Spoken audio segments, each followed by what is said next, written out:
for the sake of this interview, please state your name and other attributes. Honorable IBRAHIM Tawa Contehe, Parliament representing West Urban District. All right, sir. So we just want to get your take concerning the statement of the U.S. ambassador, where it's going to create a lot of debates around not just the social media but also within the public.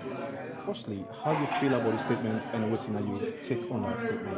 I think the first thing is that every country is an independent sovereign nation, and the sovereignty of that nation, even as partners, therefore be respected. And the importance and value document of that nation there, in constitution and every other legislation, have to be respected by its partners. Because the point is, if we don't respect, we serve as independent sovereign nation, and we not allow the institutions them for work, it will be valuable for any democratic institution we want for build. Let's not forget democracy is built on institutions, and those institutions have to show how far they don't go. And the ECSL now an independent institution, independent from government. Not to one political party don't they or don't who say the only way the ECSL, the independence, they come into question. But however, with political maturity, with political display and sense of nationalism, the political party, especially the SLPP, over the period don't understand saying it is a gradual process. Even in the United States, after 200 years of democracy, they still get rancor in accepting the result and in a democratic space. Let me tell you, democracy is played out differently in different countries. If you go to the UK, in 2019, the people voted for Conservative and they voted for Boris Johnson. They did not vote for Liz Truss. They did not vote for Theresa May. Neither did they vote for Rishi Sunak. But in democracy say, if the Prime Minister resigned by any reason, whether political pressure, internal political pressure, it is incumbent on Parliament for determining the next person within the party, and the person will become the party leader, automatically the Prime Minister. Is that democracy? In your words, it's not democracy, but in their forum, it's democracy, and you cannot dispute it. If you go to the United States, democracy, as defined by Abraham Lincoln, is the government of the people, for the people, and by the people. The government of the people in 2016, popular vote. Now Hillary Clinton I win. But not to Hillary Clinton a president. And Donald Trump will be president. Why? Because the democratic system say the electoral college is so important that if you don't put 270 electoral college votes, you are not president. Can we in Sierra Leone say, oh, not to democracy down there? No, that is the democratic space. That's how the democratic space operates. And besides, as a diplomat, you should carefully choose your words guided by international treaties, international respectable documents, and by the laws of the country. For heaven's sake, if he has not been here, he should have asked. There has never been in the history of this country, in all the elections that we don't conduct, where they don't project election results during Talane. It never happen. Or they project Talane abroad. It never happen. So why you want to force her down the throat of the ECSL for Doha when they don't get the capacity, they don't get the logistical assets for Doha? Fine. The tabulation was done in the presence of every political party and their observers. I mean, they go to Wellington, at the Western area, also I'm a deputy regional chairman, and every day the APC they get timetable of people the way they come, they change from morning, you get the morning session, you get the afternoon session, and you get the night session. And in all of those sessions, they were represented. So for heaven's sake, the ECSL don't break any law. You say we're going to publish election results by police station. That is not in the law. We have to accept the law. And the law also gives the ECSL commissioner the power for published election result in the way it desire in section 52. So if you say the election result, if you don't publish it by police station, the election is not valid, then you should begin to ask yourself whether you even understand what you talk about. So the point is within the diplomatic space, they are going to manage it at diplomatic level. But us as a parliament, we are an independent organ of government. The legislature are the creator. They are the brain box. They are the seat where laws are prepared and made, promulgated, passed for the use by the judiciary. So however, if anybody in whatever spheres, be it in the diplomatic spheres, be it in the political spheres, be it in the civil society spheres, be it in the NGO spheres, wherever you're coming from, the first thing you do in Sierra Leone and in any country is to respect the laws of that country. And we're asking anybody, whosoever that person is, that is trying to undermine the security of Sierra Leone, that is trying to undermine the democratic institutions of Sierra Leone, that is trying to undermine the credibility of Parliament. Because if you fail to respect our laws, you are disrespecting Parliament.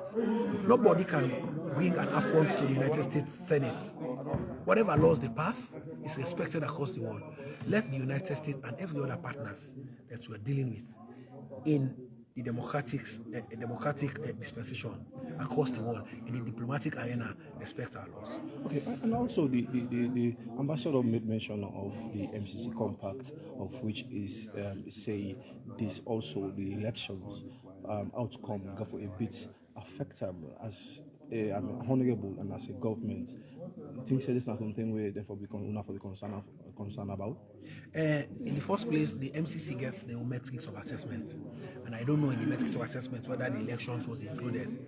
And if the election was included, and in their own opinion, they think say the election for affect the MCC. We were without MCC in 2018. We were without MCC in 2019. The APC spent 11 years in power. They never got access to the MCC. But Sierra Leone did not crumble. Let me tell you, in difficulty, you manipulate and you bring. Difficulty brings the best out of every man.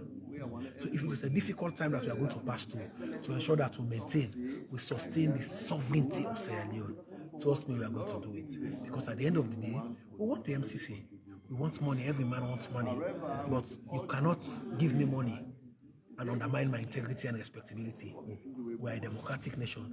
We have conducted our election free, fair, transparent, and credible. There were multiple observers in Sierra Leone during the elections, my brother.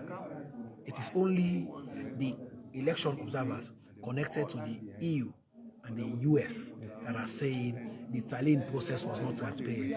And let me tell you, in every other elections in Sierra Leone, there has always been problem about tallying. There has always been problem about discretionary powers given to the commissioner. Go to the elections in 2012. Whilst the quarantine results now, the regional tally center na Kenema, where they still announced, the chief electoral commissioner then Dr. Christian Ato, decided on herself, by herself, to go extract certain proportion of that result, add them to the result database, and announce her without consultation. Meanwhile, the other results remain quarantined, and they announced why counting was going on, why tallying was going on. We took arms for it, we quarreled for it, we asked our members of parliament not to attend, but we in the end asked ourselves, what is bigger? The bigger picture was Sierra Leone. If you go to and look at the Carter Center, the election observer mission report of 2012, look at the European Union Observer Mission report of 2012, these are the same issues. So what is the fuss about these issues in 2023? The point is, they must respect that power in Sierra Leone comes from the people of Sierra Leone. No other person can give power to anybody in Sierra Leone except the people. And the people have spoken. They've spoken loudly and clearly that Julius Maada is the president.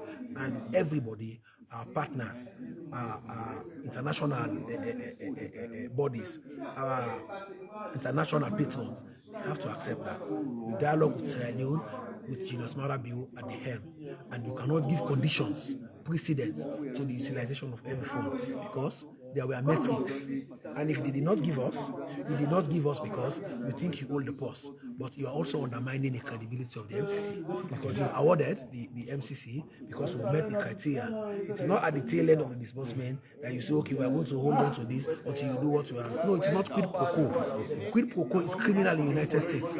Let's not forget. The United States is telling us that we should adhere to quid pro quo. But quid pro quo is criminal in the United States. You cannot give and ask somebody to give you back. That is why they are investigating Hunter Biden in Ukraine and including Joe Biden because he was vice president and he was responsible for Ukraine during the Obama presidency. So they are investigating Hunter Biden because they think he was using the authority of his father as a quid pro quo, that my father is supervising you. There is huge sums of money approved by Congress for Ukraine, but you have to give me this so that you can get that. So that you can get that. And if it's quid pro quo is criminal in the United States, let nobody from that angle tell us that the MCC should be quid pro quo for compromising our democracy. Okay, so Honorable Sir, before you let you go, underlining the fact that Sierra Leone is sovereign state, now we get the ambassador to tell the president, I would say, or the government say, firstly, the deputy, I would say, the vice president, will forbid the head of the reform committee for looking to the election business, say the president, the vice president not forbid, and also they need an independent body way for can look into the election business so it don't happen. How you look at that kind of statement? Do you think that the ambassador then at that position from the kind statement and or recommendation to the government? The ambassador's statement is null, void from the beginning. It's of no effect. It's just a statement. Okay. A statement does not change the fact that this is parliament. You set up every other body to look at anything, to investigate anything, and to oversee anything in Sierra Leone. Also come to parliament. So if it's a condition set by anybody that it has to be an appointed person of our choosing, it will not pass, it will not fly. So it will mean in the end, whatever democratic good aspiration that President Bio has in terms of continuous reform of our elections and democratic ideals will not pass, because at the end of the day, we have integrity, we have credibility. Don't forget, it is this same government, it is this same president, because of his democratic good tendency, that helped Sierra Leone into the non-permanent membership of the Security Council.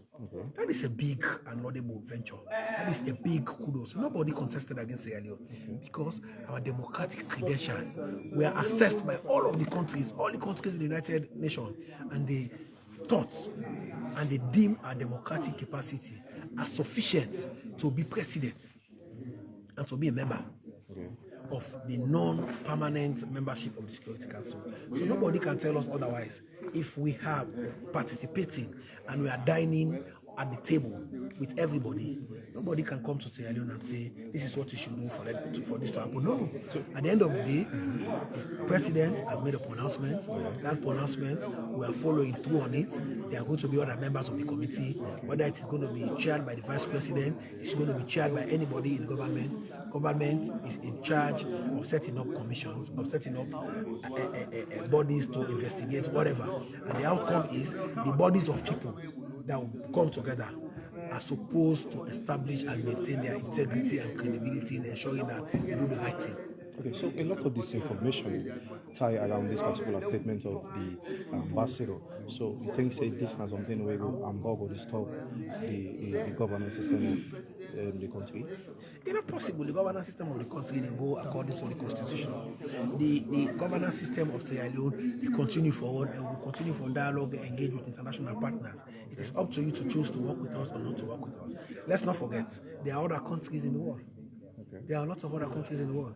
If you look at Guinea, go and look at the Guinean dashboard, export revenue dashboard. They do minimal business with the European Union and the United States. They do a lot of it. We have our minerals for heaven's sake. If you say we are not viable enough, we are going to use our minerals as viable option. We are going to set up our minerals and let our minerals be useful for us. If they think we still owe them and we are owing them, we can use part of our minerals as a guarantee, so that we can leverage on our minerals and we can generate funds from our minerals and be paying them over time. After all, it is debt. You cannot coerce us. We can go elsewhere and solicit debt and offset your debt. So let's not forget that. It's not as if we are beggars and we are beggars with no hope. No, we have hopes. All we need is sustained democratic good governance and good institutions. And those institutions, we are going to build them under President Bio. Okay, sir. So before you go, for allay the mindset of Sierra Leoneans out there, we already don't get intoxicated concerning this statement. What will be your last word today? My last word is that we have voted. We are going to run this country. If anybody decides that you're not going to help us, you're not going to take part, you're not going to support the process, let me tell you, it gives us additional height to enhance our revenue, our domestic revenue drive. It gives us additional eye to manage our expenditure. It gives us additional zest to prove our doubters wrong. So to every other Sierra Leonean, it is going to be tough. before it gets better. Yeah, things are going to be tough before they get better.